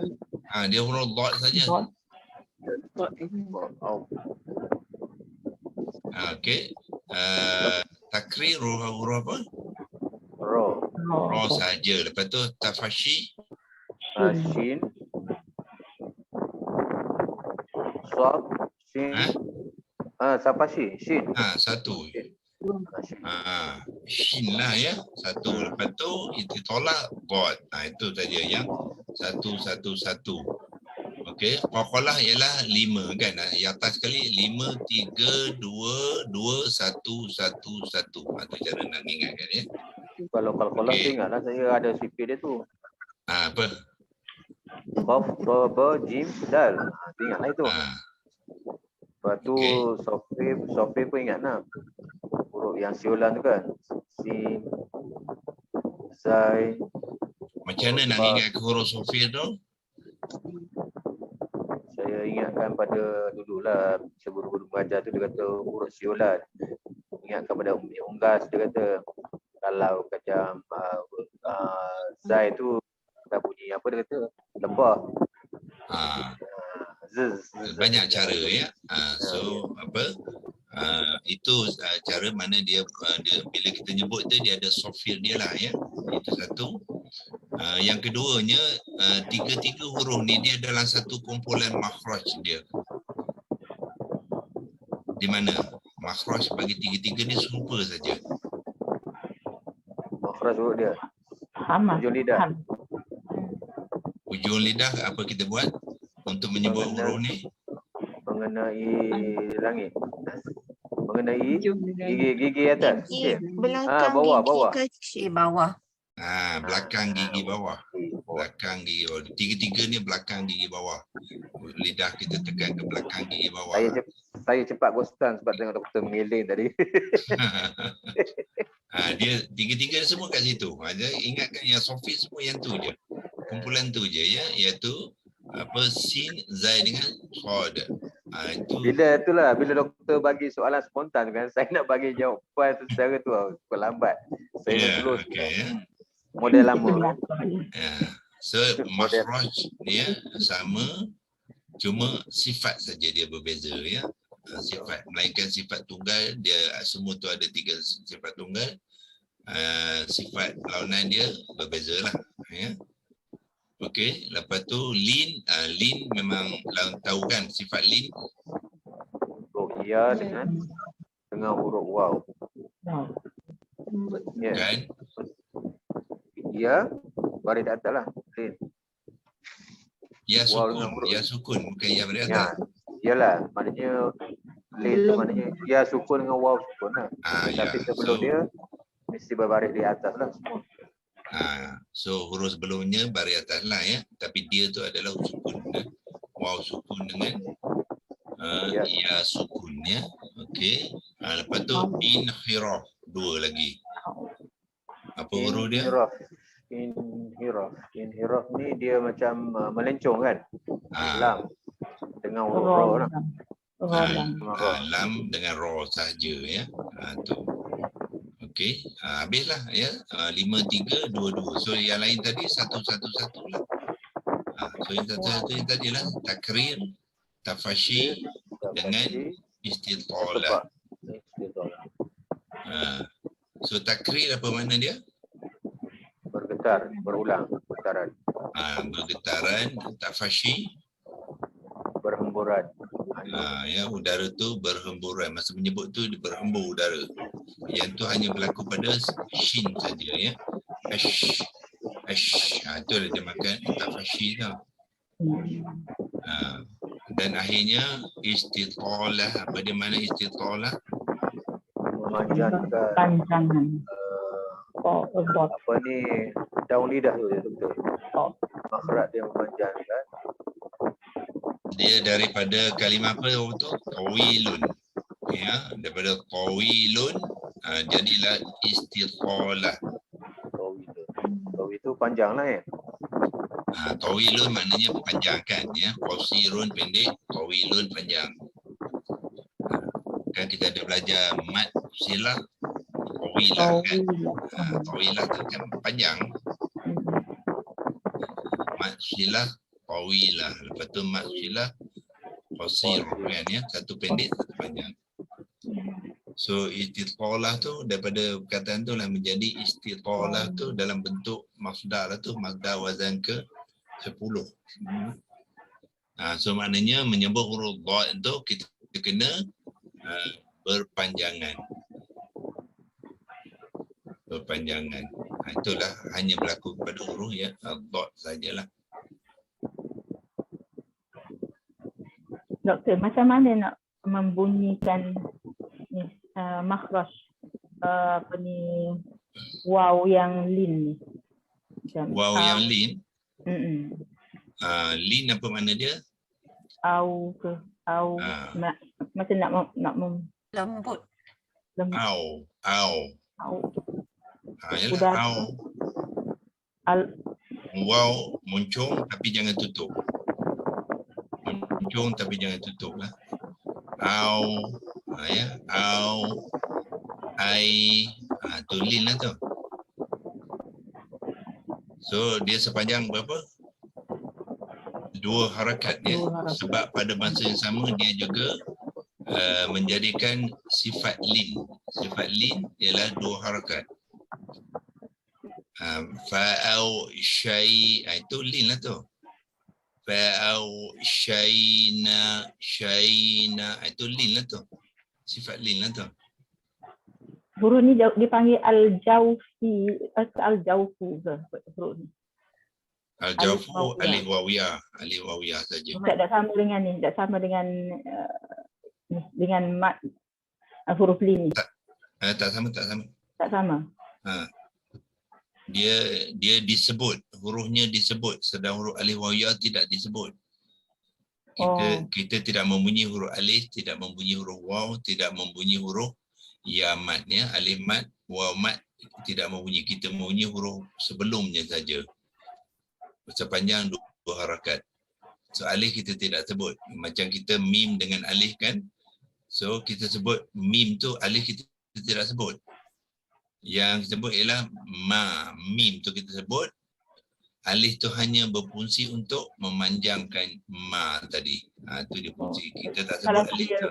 belajar mengaji, biasa dia suruh pastikan huruf al-jawfi duduk, sebutan tu duduk dalam mulut. Macam Rongga mulut.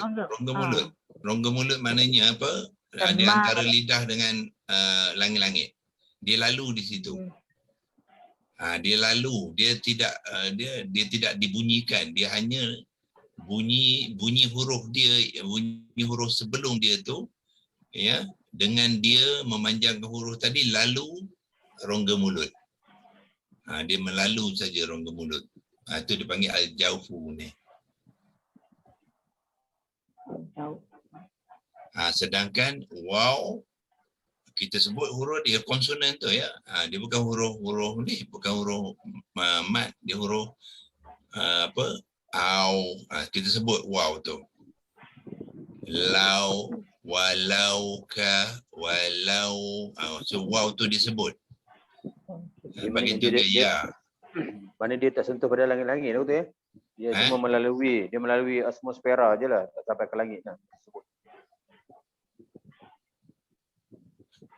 Huruf apa?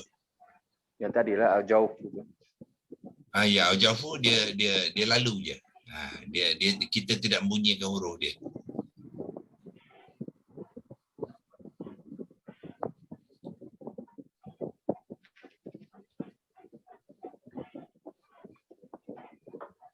Saya huruf dot tu paling susah saya betul. Saya betul saya nak menyebut. Ya, dot memang kadang-kadang dapat, kadang-kadang tak dapat. Pening juga kadang saya. Kadang-kadang hari-hari saya dah berlatih juga. Daripada dulu ke sekarang tak habis-habis dia berlatih. Hari-hari. Kadang-kadang kita ke depan kan. Kadang-kadang orang kat belakang tu bukan main-main kan. Nanti kan jeling-jeling gitu kan. Tak sedap juga kan. Macam mana nak memanjangkan huruf dot ni? Nak menyebut huruf dot yang panjang tu. Okey ya.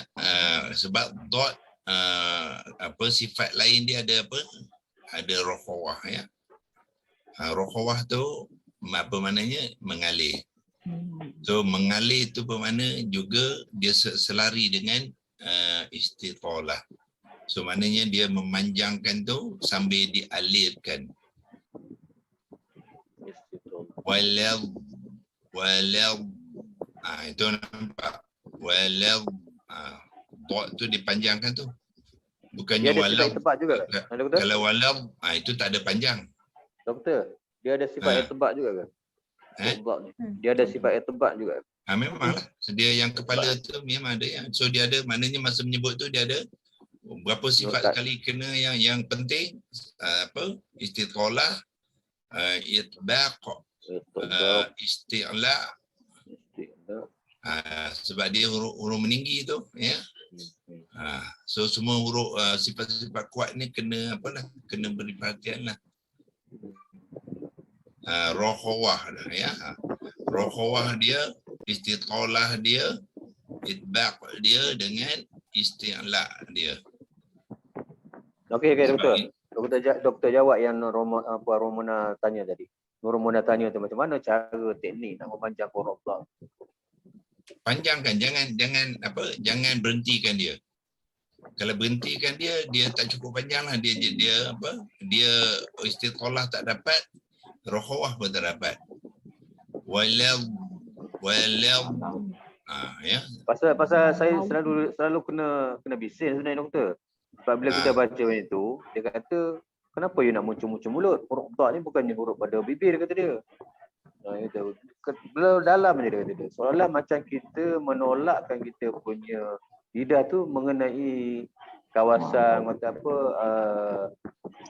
gusi kan. Tapi dia tak perlu kita menggerak. Kiri kanan dia melengkung. Dan dia pada masa yang sama dia kena tekanan udara tu kena ada dalam mulut tu untuk dapat tu kena mulut kena moncong. Bukannya sebab dia asyafatan, bukan. Sebab bila saya buat muncul doktor, Selalu guru saya kena marah. Saya pun pening keadaan. Sama. Saya belajar pun macam tu. Dia tak bagi gerak bibir. Dalam semua kat dalam. Dia dalam lah. Semua dalam. Walau.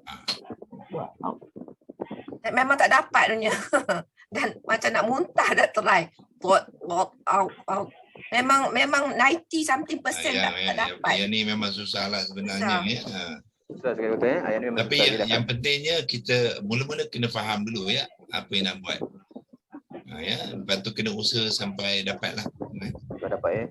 Jangan give up lah. Mana kita pun dah usaha kan ya. Ada orang kata lidah pergi tepi kan. Belah tepi kanan atau kiri, tapi ustaz tu cakap dia kata lagi senang kalau kat tengah. Lidah tu terangkat dua-dua kat tengah lagi senang dia cakap, tapi kita try macam-macam pun tak dapat juga. Itu pendapat dia lah ya. Tapi yang sebenarnya kita kena either kiri ke ataupun kanan. Himpitkan ke geraham kiri ataupun kanan. Ataupun dua-dua kena. Betul ya? Sekali kena. Dua-dua kena boleh. Tak ada sebelah je. Kalau dua-dua kena lagi dapat. Mana boleh, tak boleh dua-dua kena sebab kita ada dempet kiri dan kanan saja, tak boleh dua-dua. Tak, kalau ustaz tu dia cakap macam tu, dua-dua kena dia kata. Dia boleh buat macam tu. Doktor. Dia bukan kena kuat, kalau kita kena kuat dia tak dapat. Just kena. Kalau dia kata yang tak mendempit ke kiri kanan tu saya fahamlah dua-dua kena. Tapi kalau ke kiri atau kanan sebelah saja, tak boleh dua. Kalau kiri kanan memang sebelah lah. Sebelah je. Mana boleh dah tolak ke kanan kiri kena juga, tak logik kan. Tak, maksud saya macam ni. Mana daun lidah kita tu mengenai dua-dua bahagian. Dua-dua apa? Dua-dua bahagian kita punya gusi kan? Geraham bukan gusi. Geraham. Mana ni lah macam dia kata. Untuk dot satu je sebelah. Kalau ke kiri dia sentuh kiri, kalau ke kanan sentuh kanan. Tapi dua-dua tu melengkung. Dia kata dua tepi tu melengkung, tapi satu je yang kena. Yang kena ya. Dia panggil mendempit ya, mendempit ke. Jadi dia dempit, maknanya kalau dia dempit ke kanan, yang kiri kosong, dia tak kena. Kosong, tak kena. Kalau orang dempit ke kiri, yang kanan kosong, dia tak kena lah. Ini lah, kadang yang ni kata ke atas, yang ni kata pilih nak kiri ke nak kanan. Dia kata yang ke atas pun okey. Up to you kalau you rasa mana senang. Praktis.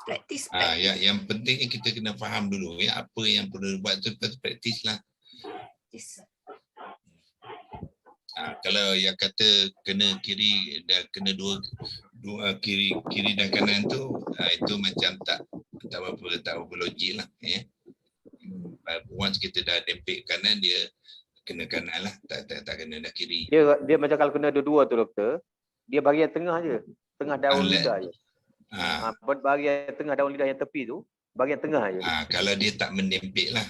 Dia mana dia angkat ke atas saja, lekungkan kiri kanan. Ya. Cuba buat teknik tu juga. Tapi yalah, susah jugalah nak mendapatkan. Dia kata buka apa? Open up, jangan ni, walau buka rongga kat dalam tu biar angin keluar. Kita buatlah, buka lah, buat macam mana tak muncung lah, tak jadi juga. Susah. Maksud dia tu buka apa tu? Apa ni, tekak tu. Buka.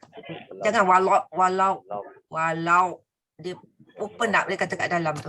Dia cakap senang lah, kita nak buat tak jadi. Walau. Dalam Fatihah kan baca tu, kalau tak dapat tu, every time kita baca Fatihah tak betul. Walau. Praktis lah, tiap-tiap hari duk praktis, tak jadi-jadi lagi. Kita mesti ingatnya, la tu huruf masih lagi istifal. Ya. Jangan tebalkan lam tu. Kadang orang dia terpengaruh dengan dot tu, itu yang jadi macam seolah macam tertutup tu. Ya. Dia macam dah dia ambil walau kan, itu. Sedangkan lam tu kena istifal lagi. Wala, Lepas tu barulah tebalkan. Walau. Tu lau. Barulah tebalkan masa ambil dot. Lam tu kena istifal jaga situ dulu. Saya tengok doktor sebut senang je, tapi saya nak buat susah lah. Walau. Saya tengok doktor sebut kan. Kena ya. Dia kena faham dulu ya. Once kita faham. Ringan dia. Cara sebutan yang doktor lontar suara tu memang ringan je. Tapi kena sampai. Tapi saya, susah rasa berat nak dapat. Memang susah. Okey. Ya, orang baru ni orang ada berita seorang tu pendaki dan nak sampai ke Gunung Everest ya. Kalau ikut kau susah kan? Tapi dia praktis dapat juga lah sampailah dia. So yang ni jauh lebih senang daripada mendaki Gunung Everest ya. Tu maknanya kalau kita nak tu boleh lah. Macam belajar basikal lah ya. Kan, ya. Macam belajar naik basikal lah. Ya. Okey. So ini baru permulaan kita ni ya. Sebab perjalanan kita ni banyak lagi ya. So kita sekarang ni baru peringkat mengenal baru ya, mengenal.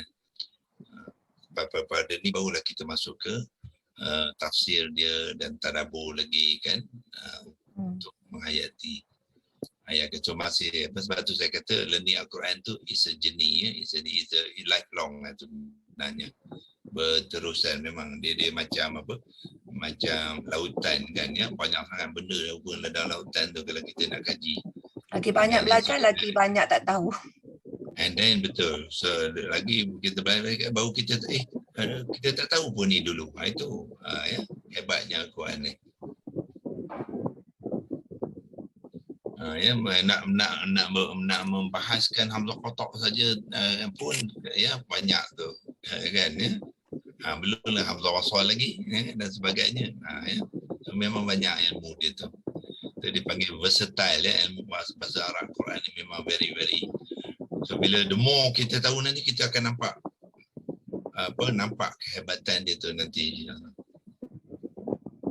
Dan yang paling pentingnya bila kita dah faham ni semua kan, dia nak menghafaz ayat Quran tu akan jauh lebih senang. Dia akan susun elok-elok untuk kita kan. Bila kita nak membina ayat tu, dia bantu kita susun saja. Ya, hingga kita boleh menghafaz ayat Quran insya-Allah. Apalah kita grup ni ada dua ya target. Ya, yang satu Yasin sampai habis. Ya, lepas tu satu lagi grup Kahfi. Insya-Allah kita boleh buat. Kesimpulan tak ada buat lagi doktor. Azimah tak buat kesimpulan lagi.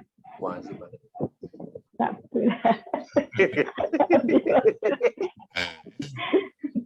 Saya nak dengar dia buat kesimpulan doktor.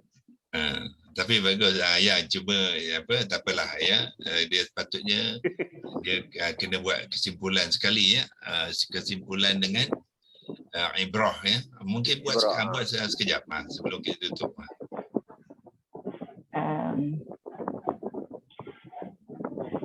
Bagi saya lah, saya ambil keseluruhan ayat pertama, ayat wal Quranil Hakim tu Allah bersumpah nak menunjukkan kepentingan. Kemudian ayat kedua dan ketiga tu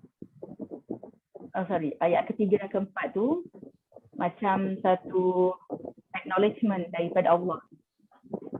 Dia ada dua ya, satu motivasi ya, kedua keadilan pengiktirafan, nak membenarkan kerasulan Nabi itu. Supaya sesiapa yang ada any doubt about Prophet tu boleh, maknanya mungkin sekarang lah, pada konteks sekarang kita pun kadang-kadang ada sometimes ada lintasan yang negatif tu. Bahasa ni maknanya kita lebih yakin yang Nabi Muhammad ni benar-benar Rasul. Ya. Dan dia ada pada jalan yang betul, pada jalan yang lurus. Dan so, mungkin dalam konteks dulu kenapa dia banyak kena tuduh macam-macam kan? Banyak kena tuduh dan nak comfort Nabi lah, Rasulullah lah dia. Dan nak meredakan keresahan hati dia. Kemudian penegasan Allah tentang kehebatan apa tu bagi ayat yang ke-5 tu, kehebatan Al-Quran. Ini datang daripada yang Maha Perkasa lagi, yang Maha Penyayang. So maknanya Al-Quran tu dah menggunakan apa? Mubalaghah, kan? Lepas tu Al-Aziz pun mubalaghah, Al-Rahim pun mubalaghah. Itu menunjukkan kehebatan Al-Quran tu, dan dia ada tujuan dia, ada sebab Allah turun kata apa dia. Ayat ke-6 tu lah. Jadi Rasul Nabi Muhammad ni ditugasnya kerana diutus kerana sudah lama tidak ada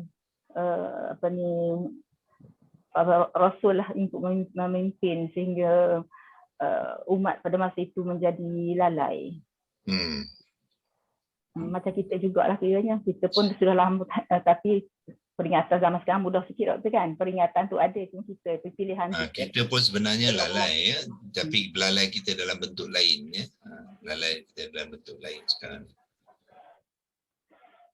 Okey. Kemudian hukuman yang ayat yang ke-7 tu, Allah nyatakan memang benar telah berlaku hukuman lah kepada kebanyakan orang kaum yang tadi tidak mendapat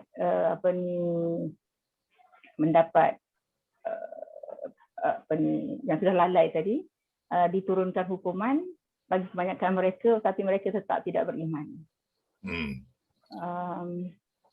Kemudian hukuman tu dinyatakan dalam ayat yang ke-8 dan ayat yang ke-9. So maknanya orang yang lalai ni, pertamanya bila tidak mengikut Al-Quran ya, bermakna kaum tu boleh jadi lalai ya. So bila dia lalai, apa yang berjadi, dia akan ikut cara sendirilah. Dia cara sendiri, jadi bila dia berada dalam keadaan tu, jadi Allah akan bagi hukuman ya. Allah akan hantarkan hukuman untuk menyedarkan mereka ni lah. Jadi yang sedar tu akan kembali, yang tak sedar tu akan berterusan ya, sehinggalah Allah akan menyiksa mereka lah di dunia dan di akhirat. Okey. Alhamdulillah ya, kita boleh berhenti di sini. Secara keseluruhannya saya dah nampak ya, tuan-tuan dan perempuan di sini nampak dah sampai ke tahap yang kita mahu ya, sebab ini baru permulaan, sebab banyak lagi ya. Bila kita lalui nanti kita habiskan surah Yasin dan Surah Kahfi, kita akan dapat lagi banyak lagi ya, tempat-tempat yang kita akan dapat belajar untuk menambahkan lagi pembelajaran ini, insya-Allah. Okey, Haji Rifin boleh baca doa lah menutup. Auzubillahi minasyaitonirrajim. Bismillahirrahmanirrahim. Alhamdulillahirabbil alamin, wassalatu wassalamu ala asrofil anbiya'i wal mursalin wa ala alihi washabbihi ajma'in. Allahumma arhamna bil Qur'an waj'alhu lana imaman wa nuran wa hudan wa rahmah.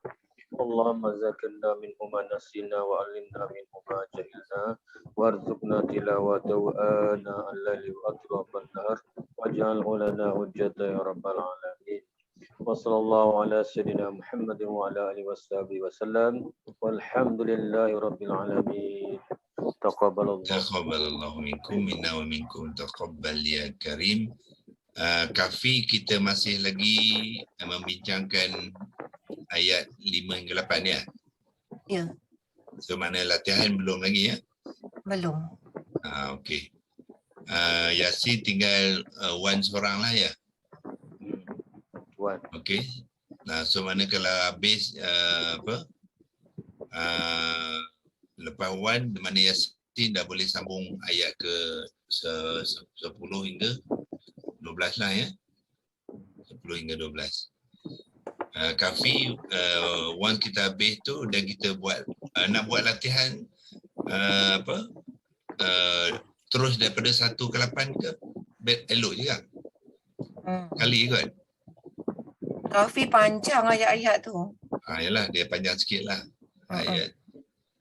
Dia macam ni Yasin ni dibuat sekali 1 hingga 9.